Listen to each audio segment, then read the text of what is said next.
Hi guys! So share na mo sa inyo ha ang mga unsa gitaw ganat choy nag something sila ni Eugene every week para sa Christmas party nila. So pila na mo ka weeks? 5 no? 5 weeks?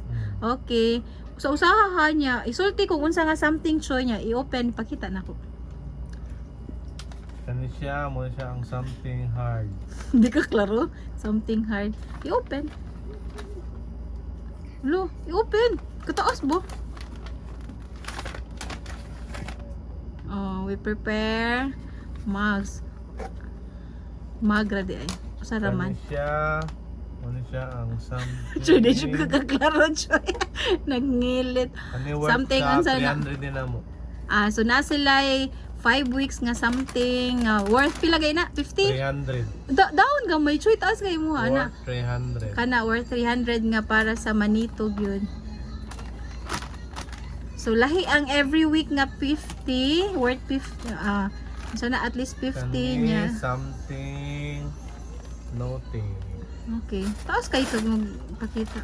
So every week na sila something unsa na taas lagi kayo nimo ipakita, taas kay kana ra something Nothing. naughty rice bitaw to. Kani siya Relief. something long. Something long. Okay. Surprise! Long one. Kani siya mo isa ang something sweet. Very good kay Kachoy. Masugot na dyan kag video Choy. Something sweet and sana.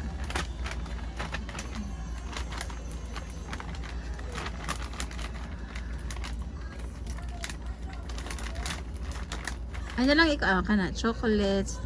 Okay, assorted chocolates. You na stop moving you know kay akong Mo video. ni ang pinaka-last ka something soft. Last na din na. Something soft. So naamoy 50 every week for 5 weeks. Og naamoy kato di ay para sa tanan di ay. Oh, ang pinaka-last kaning Para sa tanan.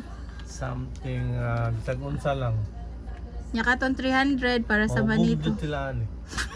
Mahubog. Kadawat ani. Usa ka buhok makahubog. So i-share pod nato ha. Uy, kung dili ra ipa-open ha ang imuhang madawat. Kung dili ra mo-open ang imong madawat, ato sa share. Ato video ha. Bye guys. That's it. Very good guys. Papacho. Nisagot i-video.